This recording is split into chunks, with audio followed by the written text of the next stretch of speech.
The massive exploration vessel Star Seeker drifted silently through the empty sector of space. Its sleek purple hull gleamed under the distant starlight, bearing the proud markings of the Allied Species Council. Captain Reed stood on the bridge, his 4 eyes scanning the holographic displays floating before him.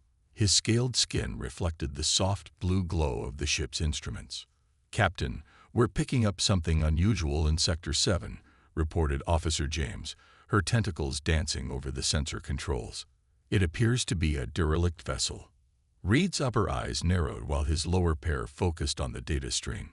"Show me," he ordered, his translator converting his clicks into standard Alliance speech.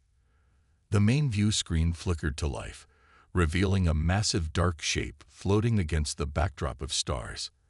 As the Star Seeker's external lights illuminated the object, the bridge crew fell silent. The vessel was huge, easily twice the size of their exploration ship. Its angular hull was marked with deep scars and battle damage, yet its structure remained intact. "That's impossible," muttered Science Officer Blake, his crystalline form shimmering with excitement. "According to these readings, this ship has been here for over 300 years. Reed moved closer to the screen, all 4 eyes now fixed on the mysterious vessel. "Can you identify its origin?" Blake's crystal segments shifted as he processed more data. "Sir, you're not going to believe this. It's human." A ripple of laughter spread across the bridge. Even Reed couldn't help but click in amusement. The humans were their newest allies, a peaceful species that had joined the Alliance barely 50 years ago. They were known for their diplomatic skills and cultural contributions, not military might. "That can't be right," Reed said, still chuckling. "The humans didn't have space flight capability 300 years ago. Their ships are basic transport vessels, nothing more." "Sir," Blake insisted, "the markings are clear. It's designated as UES Devastator. UES stands for United Earth Ship. It's definitely human in origin." Reed ordered the ship to move closer. As they approached, more details became visible. The vessel's hull was made of materials their sensors couldn't properly analyze. Its weapon mounts, though ancient, were massive, far larger than anything currently used by Alliance military ships. "Look at those primitive railguns," sneered the weapons officer, pointing at the huge barrel-like structures along the ship's spine. "They're using physical projectiles." "How quaint." Reed was about to agree when something caught his attention. Near the ship's bow, a symbol was still visible, a skull with crossed bones beneath it. He had studied enough human history to know what that meant. This was no ordinary vessel. "Begin full scan procedures," Reed ordered, his amusement fading, "and contact Alliance Command. Tell them we found something historical." As the crew worked, Reed couldn't shake an uneasy feeling. The humans they knew were peaceful explorers and traders. But this ship, this was built for war. Its very design spoke of violence and power. The weapon ports were scared but intact. The armor, though ancient, showed no signs of degradation. Whatever this vessel was, it had been built to last. "Sir," Blake called out suddenly, "I'm detecting power readings. They're faint, but this ship isn't dead. There's something still active in there." Reed stared at the massive dark form of the Devastator. His people had always seen humans as their gentle allies, almost naive in their peaceful approach to space exploration.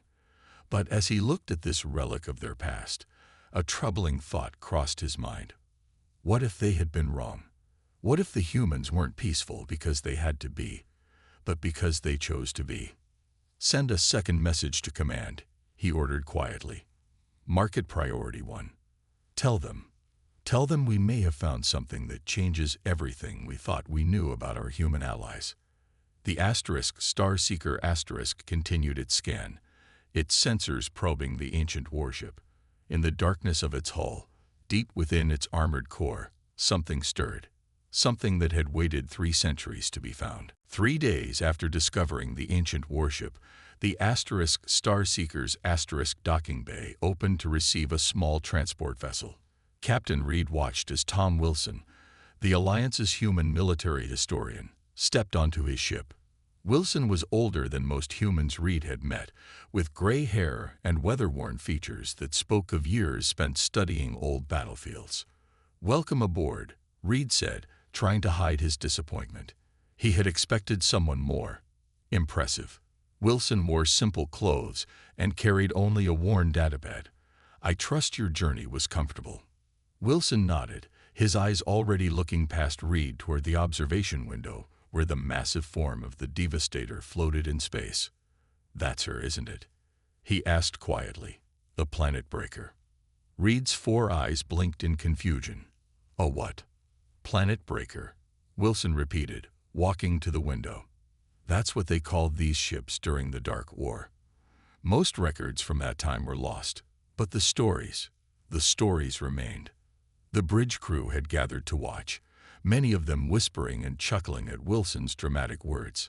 Science Officer Blake floated forward, his crystalline form glowing with amusement. "Mr. Wilson," Blake said, "our scans show this vessel uses primitive kinetic weapons and nuclear power. Surely you don't expect us to believe it could actually destroy planets." Wilson smiled, but his eyes never left the ancient warship. "May I see your scan data?" Blake projected the holographic readings. Wilson studied them for a moment, then pointed to several areas marked as unknown by the Alliance sensors. "Those aren't weapon ports," he said. "They're gravitational fold generators. And these primitive railguns, they fire shells containing miniature synthetic singularities." The laughter on the bridge died down. Reed stepped forward, all 4 eyes focused on Wilson. "That's impossible. Such technology doesn't exist." "Not anymore," Wilson agreed. "That's what makes this discovery so important. You found a working Planet Breaker, one of the 9 ships that disappeared during humanity's darkest hour." He touched the window, his fingers tracing the outline of the massive vessel. 300 years ago, humanity wasn't peaceful. We were at war, not with aliens, but with ourselves. These ships were built as a last resort, weapons so powerful they could crack a planet's crust. "If such weapons existed," Officer James said, her tentacles writhing skeptically, "why did humans give them up? Why join the Alliance as a minor species?" Wilson turned to face the crew. "Because we saw what we could become. 9 Planet Breakers were built. When the last one fired its main gun, it didn't just destroy its target. It cracked the fabric of space itself. After that, humanity made a choice. We locked away our weapons, erased our military databases, and chose a different path." Reed was about to respond when an alarm blared through the ship. Officer James rushed to her station, tentacles flying over the controls. "Captain, we're picking up multiple ships dropping out of hyperspace. They're raiders, the Black Claw fleet." Reed's scales paled. The Black Claw pirates were infamous, using stolen advanced technology to raid Alliance colonies. "How many ships?" 15 vessels, heavily armed. They're heading toward the Thompson colony in the next system." Wilson's eyes narrowed. "How long until they reach the colony?" 4 hours, James replied. "We've already sent a distress signal, but the nearest Alliance fleet is 12 hours away." Wilson looked back at the Devastator, floating silently in space. "Captain," he said, his voice suddenly firm, "I need to board that ship." "Absolutely not," Reed clicked sharply. "It's an unstable relic. Our own ships will have to handle this." Wilson turned to face him, and for the first time, Reed saw something different in the human's eyes, something that made his scales tingle with unease. "Captain," Wilson said quietly, "your ships won't stand a chance against the Black Claw fleet. But that relic out there, it was built to fight wars that would make these pirates look like children playing with toys. Let me wake her up." The bridge fell silent as Reed studied the human historian. In Wilson's determined expression, he saw a glimpse of why humanity had chosen peace, not out of weakness, but out of wisdom. "Very well," Reed finally said, "but I'm sending a security team with you." Wilson nodded, already heading for the airlock. "Thank you, Captain. It's time to show you what a real warship can do." The boarding team's lights cut through the darkness inside the Devastator's massive hull. Wilson led the way, followed by 4 nervous Alliance security officers. Their footsteps echoed through corridors that hadn't heard sound in 3 centuries. "These halls are huge," muttered one of the security officers, his scaled tail twitching nervously. "Everything is oversized." "The ship was built to be operated by humans in powered armor," Wilson explained, running his hand along a wall. "Back then, we didn't trust AI to handle everything. We wanted human hands on the controls." They reached what appeared to be a sealed door. Ancient English letters spelled out "bridge" above it. Wilson pulled out his datapad and connected it to the door's control panel. "This won't work," said Officer Kent, her crystalline form glowing dimly in the darkness. "The power systems must be dead after all these years." Wilson smiled as the panel suddenly lit up with a soft blue glow. "The Devastator runs on quantum cores. They don't die. They just sleep." His fingers moved across the ancient controls. "And it's time to wake her up." The door slid open with a hiss, revealing a massive bridge chamber. Unlike modern ships with their holographic displays, this bridge was filled with physical controls, massive view screens, and hardened command stations. 3 hours until the pirates reached the colony," Wilson muttered, making his way to the central command chair. "Let's hope the Admiral is still home." "The Admiral?" asked Kent. "The ship's AI," Wilson replied, activating the command console. "In those days, we modeled our ship AIs after our greatest military leaders. The Devastator's AI was based on one of the most brilliant tactical minds in human history." The security team watched nervously as Wilson worked. Suddenly, the bridge hummed to life. Lights flickered on, and the massive screens began to glow. A deep voice echoed through the chamber, speaking in ancient English. "Quantum stasis field disengaging. Primary systems reinitializing. Please state command authorization." Wilson stood straight and spoke clearly. "Authorization. Wilson, Thomas J. Human DNA confirmation requested." A beam of light scanned Wilson from head to toe. The voice spoke again, this time warmer, almost pleased. "Human DNA confirmed. Welcome aboard, sir. I am Admiral, Tactical AI of the UES Devastator. Status: combat ready." The security team stepped back as more systems came online. The ship seemed to be waking up around them, like a giant stretching after a long sleep. "Admiral," Wilson said, "we have a situation. 15 hostile vessels are approaching a civilian colony. Alliance forces can't arrive in time. We need your help."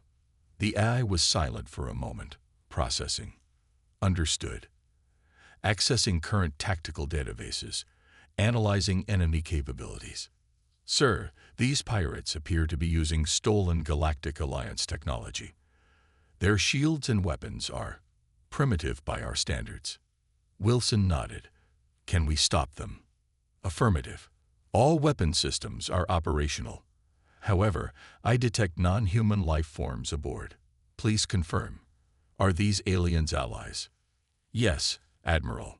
Humanity has joined a peaceful alliance with other species. These officers are friends." The massive screens came alive, showing detailed scans of the approaching pirate fleet. The security team gasped as they saw the level of detail in the ancient ship scans, far beyond their own technology. "Sir," Admiral said, "main reactors are now at 15% power. Weapon systems are charging. Time to full combat readiness. 20 minutes. Suddenly, alarms blared through the ship. "Warning," Admiral announced. 2 pirate scout ships have broken from the main fleet. They are on an intercept course. Time to arrival: 5 minutes. Wilson turned to the security team. "You should return to the Star Seeker. Things are about to get interesting." Kent's crystalline form flickered with concern. "You can't face those ships alone. Their weapons are state-of-the-art." Wilson sat in the command chair as displays lit up around him. The entire bridge thrummed with power as ancient weapons charged to life. "State of the art," he said quietly. "Officer Kent, you're about to see what art of war really means." Captain Reed watched from the Starseeker's bridge as the two pirate scout ships approached. They were sleek, modern vessels armed with the latest stolen Alliance technology. Next to them, the ancient Devastator looked like a chunk of space debris. "The human is still aboard that Relic," Officer James reported, her tentacles moving nervously. "Should we try to rescue him?" Before Reed could answer, the Devastator's external lights blazed to life. The massive ship's hull began to pulse with a deep blue glow that their sensors couldn't properly analyze. Inside the Devastator's bridge, Wilson worked with Admiral to bring more systems online. Holographic displays sprouted from what had seemed like solid metal panels, showing information in ways that made the Alliance's technology look primitive. "Admiral, what's our status?" Wilson asked, watching the scout ships approach. "Main reactor at 40% power. Point defense grid online. Primary weapons charging." "Sir, I should note that these vessels are using technology that barely qualifies as a threat to our systems." Wilson nodded. "Show me what we've got."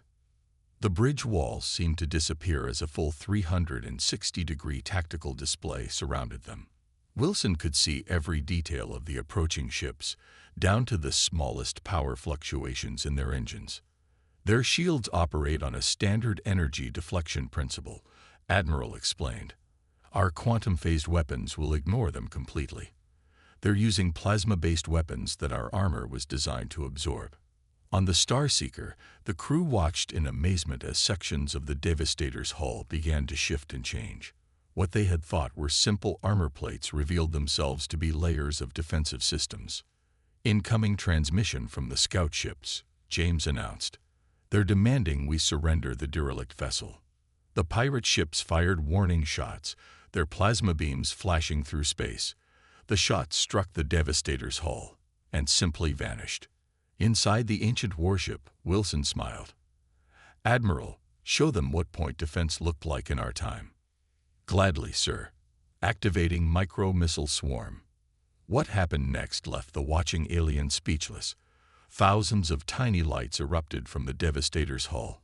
Each one was a self-guided defensive missile, no bigger than a human finger, powered by technology centuries ahead of the Alliance's best weapons. The pirate ships tried to evade, but the swarm moved like a living thing. It surrounded both ships in seconds. Their shields flared and died instantly as the missiles bypassed them completely. "Warning shots completed," Admiral announced. "Their primary power systems have been disabled. Life support remains functional." Wilson opened a communication channel to the Starseeker. "Captain Reed, you might want to send someone to pick up those ships. Their crews are fine, but they won't be going anywhere for a while." On the Starseeker's bridge, Reed stared at his sensor readings in disbelief. The Devastator had disabled 2 modern warships in seconds, without causing any casualties or significant damage. "Impossible," Blake muttered, his crystalline form flickering with excitement. "Their weapons, they just ignored the shields like they weren't even there." Wilson's voice came over the comm again. "That's because your shields are designed to stop energy and physical objects. Our weapons operate on different principles entirely. Admiral, show them the main gun charging sequence. Let's give our pirate friends something to think about." The Devastator's massive central spine began to glow with a light that hurt to look at. Sensors on the Starseeker went crazy, reporting energy readings that couldn't possibly be correct. "Sir," Admiral reported, "main gun at 2% charge. The enemy fleet has noticed our power spike. They're changing course." "They're running?" Wilson asked, surprised. "No, sir. All 13 remaining ships are now heading directly for us. Time to intercept, 15 minutes." Wilson settled back in the command chair, watching the tactical display as the pirate fleet approached. "Well, Admiral, they want to see what this old ship can do. I say we show them why they used to call us planet breakers." The Devastator's engines began to glow. their power making the nearby Star Seeker look like a candle next to a sun. The ancient warship was awake, and it was ready for battle. The pirate fleet emerged from hyperspace in an attack formation. 13 ships, each one bristling with stolen Alliance weapons, spread out to surround the Devastator. Their black hulls gleamed with the telltale shimmer of advanced shield systems. "Look at that ancient heap of junk," the pirate leader broadcasted on an open channel. "Did you really disable our scouts with that museum piece? No matter. Prepare to witness real power." On the Devastator's bridge, Wilson watched the tactical display calmly. "Admiral, what's their attack pattern?" "Standard pincer movement, sir. They believe their numbers will overwhelm us. Their sensors are actively scanning for weaknesses in our hull." Admiral's voice held a hint of amusement. "They haven't realized our armor isn't made of normal matter." The pirate ships opened fire simultaneously. Streams of plasma bolts and energy beams converged on the Devastator from all directions. The space around the ancient warship lit up like a newborn star. On the Star Seeker, Captain Reed and his crew watched in horror. "Those are enough weapons to crack a small moon," Blake said, his crystalline form dimming with concern. But when the energy storm cleared, the Devastator floated unchanged. Not a single mark showed on its hull. The glow of its engines hadn't even flickered. "Impossible," the pirate leader shouted. "Full power to all weapons. Fire everything." "Sir," Admiral reported to Wilson, "their weapons are having no effect. Our quantum-shifted hull is simply allowing their energy to pass into alternate space. Shall we demonstrate a proper attack?" Wilson nodded. "Show them why they call us planet breakers." The Devastator's response began slowly. First, panels along its hull slid open, revealing weapon ports that had been invisible to sensors. Then, points of light began to gather at each port, but these weren't the simple energy weapons the pirates used. "What are they doing?" one pirate captain asked nervously. "Those energy readings, they don't make sense." "Gravity lance batteries charge," Admiral announced. "Firing solution plotted." "Sir, would you like to give them one last chance to surrender?" Wilson opened a channel. "This is the UES Devastator to all pirate vessels. Your weapons cannot harm us. Your shields cannot stop us. Surrender now." The pirates responded with another barrage of weapons fire. Wilson sighed and nodded to Admiral. The Devastator's attack was beautiful and terrifying. Each weapon port released a beam of pure gravitational force, invisible except for the way it bent light around it. The beams passed through the pirates' shields as if they weren't there, because how do you shield against gravity itself? 3 pirate ships were caught in the first volley. Their hulls crumpled instantly, crushed by forces that could pull moons from their orbits. The crews were unharmed, but their ships were crushed into shapes that barely resembled spacecraft. "Second wave incoming," a pirate captain screamed. "All ships, evasive maneuvers." But the Devastator was already moving. Despite its massive size, the ancient warship turned with impossible grace. Its engines flared with energies that modern science couldn't explain, carrying it between the pirate vessels like a dancer through raindrops. "Primary weapon at 15% charge," Admiral reported. "Shall we demonstrate why they truly feared these ships, sir?" Wilson looked at the tactical display. The pirates were regrouping, preparing for another attack. They still hadn't realized what they were facing. "Target their flagship," Wilson ordered. "Low power only, Admiral. We want to stop them, not vaporize half the sector." The massive cannon along the Devastator's spine began to glow. Space itself seemed to bend around the barrel as exotic energies gathered. The pirate ships suddenly stopped firing, their sensors finally telling them what they were facing. Energy readings beyond maximum scale. A pirate officer screamed. "That's not a weapon. That's a..." The Devastator fired. A single pulse of energy, barely a fraction of its true power, lashed out across space. When it struck the pirate flagship's shields, reality itself seemed to hiccup. The shields didn't just fail. They ceased to exist, along with a large portion of the ship's hull.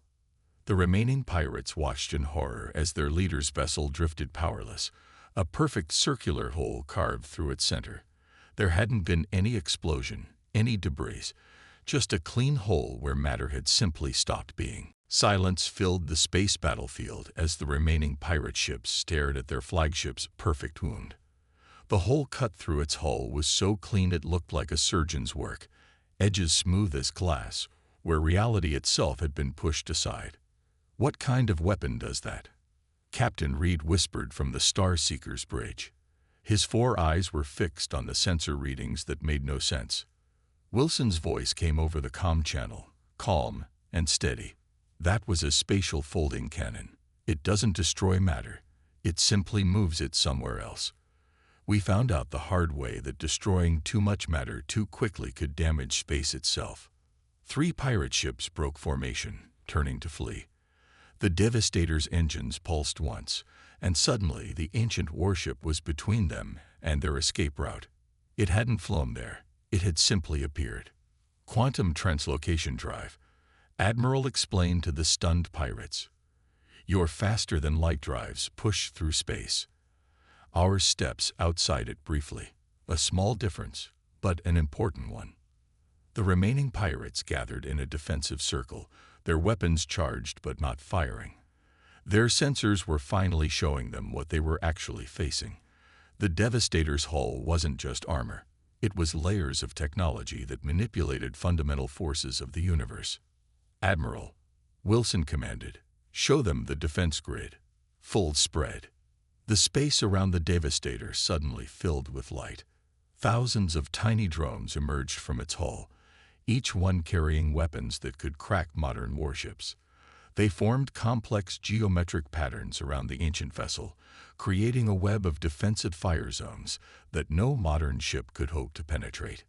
"In our time," Wilson explained to both the pirates and the watching Alliance crew, "we didn't just build bigger guns. We learned to think differently about space, time, and warfare itself. Every drone you see can think faster than your ship's main computer. Every weapon port houses technology your scientists haven't dreamed of yet." On the Star Seeker's bridge, Science Officer Blake's crystalline form pulsed with excitement as he studied the readings. The power output, it's channeling energy from multiple dimensions. The computational power of those drones alone is beyond our theoretical limits. The pirate ships began powering down their weapons. One by one, they transmitted surrender signals. But 2 vessels, more desperate or braver than the rest, suddenly accelerated toward the Thompson colony. "If we're going down," their captain broadcast, "we're taking the colony with us." Wilson started to order pursuit, but Admiral was already moving. The Devastator's main gun swiveled with impossible speed. This time, it fired 2 shots that seemed to bend around the surrendered pirate ships, curving through space itself to intercept the fleeing vessels. The shots struck with surgical precision. Both ships suddenly found themselves without engines, their drive sections cleanly removed and transported hundreds of kilometers away. "How?" Reed asked, his scales shimmering with awe. "Those shots, they curved." "Gravity manipulation," Wilson explained. "Why fire straight when you can bend space to put your shot exactly where you want it?" The Devastator doesn't just fire weapons. It reshapes local space-time to ensure they hit. The remaining pirates were quickly secured. As Alliance boarding teams took control of the disabled ships, Wilson ordered Admiral to power down the main weapons. The drone swarm returned to the hull, vanishing into ports that sealed seamlessly behind them. "Mr. Wilson," Reed called over the comm, "why didn't humanity ever share this technology with the Alliance? With these advances, we could have." "Could have what, Captain?" Wilson interrupted softly. "Built bigger weapons, found new ways to destroy each other. Humanity didn't lose these technologies. We sealed them away. Because sometimes the greatest victory isn't in winning a war, but in choosing not to fight one." The Devastator hung silently in space, its ancient hull now quiet again. But everyone watching knew that inside that massive frame lay power that could reshape worlds, power that humanity had willingly set aside in favor of peace. 2 days after the battle, the Starseeker's observation deck was crowded with Alliance officials who had come to see the ancient human warship. The Devastator floated majestically against the starfield, its massive hull reflecting distant starlight. Captain Reed stood with Tom Wilson, watching as teams of Alliance scientists took readings of the disabled pirate ships. The clean, precise damage done by the Devastator's weapons had them buzzing with excitement and questions. The Alliance Council wants to know if humanity would consider sharing some of this technology, Reed said carefully, his 4 eyes studying Wilson's reaction. Even just the defensive systems could save many lives. Wilson smiled sadly, watching as the Devastator's hull rippled slightly, its self-repair systems still working after 3 centuries. That's how it starts, Captain. First defensive systems, then shields, then weapons. There's no such thing as purely defensive technology in war. A group of younger aliens gathered nearby, no longer laughing at the primitive human ship. One of them, a crystalline junior officer, worked up the courage to approach Wilson. "Sir," she asked, "is it true that humans had an entire fleet of these ships? That you could have conquered the galaxy before any of our species even reached the stars?" "We had 9 planet breakers," Wilson replied, "and thousands of smaller ships that could match anything in space today. But conquest was never our goal." He turned to address the growing crowd. 300 years ago, humanity fought its last war. Not against aliens, but against itself. We had mastered gravity, learned to fold space, built weapons that could crack planets. And in our darkest hour, we turned those weapons on each other. The observation deck fell silent. Wilson walked to the window, placing his hand against the cool glass. "The 9th planet breaker fired only once," he continued. "Its target was a human colony that had developed a weapon even we feared, a device that could unravel the quantum fabric of space itself. The shot destroyed the colony, but the combination of our weapon and their device did something far worse. It created the void." "The void?" Reed asked. "You mean the dead sector, the region of space where nothing can exist?" Wilson nodded. "That's what happens when you break reality itself. We looked at that wound in space-time, that hole in existence that we had created, and we finally understood. Power wasn't the answer. Technology wasn't the answer. We had to change ourselves." He turned back to the crowd. "So we made a choice. We sealed away our weapons, archived our military technology, and chose a different path. The Devastator and her sisters disappeared into deep space, set to drift until they were truly needed. Not as weapons of war, but as guardians of peace." "But you could have ruled everything," a young officer protested. "You could have been the most powerful species in the galaxy." "Power isn't measured only in weapons," Wilson replied. "True strength lies in knowing what you can do, and choosing not to do it. Humanity didn't give up its weapons because we were weak. We gave them up because we were strong enough to live without them." Admiral's voice suddenly came through the ship's comm system. "Sir, I've completed my analysis of current galactic politics and society. Recommendation: reactivate Emergency Protocol Sierra." Wilson nodded. "Agreed, Admiral. Begin shutdown sequence." The Devastator's hull began to pulse with a soft blue light. Its weapons ports sealed seamlessly, its sensors retracted, and its mighty engines dimmed. "What's happening?" Reed asked. "The Devastator is going back to sleep," Wilson explained. "She'll drift to a new location, waiting until she's truly needed again. The galaxy doesn't need planet breakers anymore. It needs builders, explorers, and dreamers." As the ancient warship prepared for its next long sleep, Wilson turned to Captain Reed with a gentle smile. "You asked why humans joined the Alliance as a peaceful species. It's because we learned the hardest lesson any civilization can learn. The greatest victory isn't achieving the power to destroy worlds. It's having that power and choosing not to use it. The assembled aliens watched in silence as the Devastator's lights dimmed one by one. The mighty warship that had laughed at their most advanced weapons slipped quietly back into its centuries-long slumber, carrying with it the secret legacy of humanity's greatest choice, the choice of peace.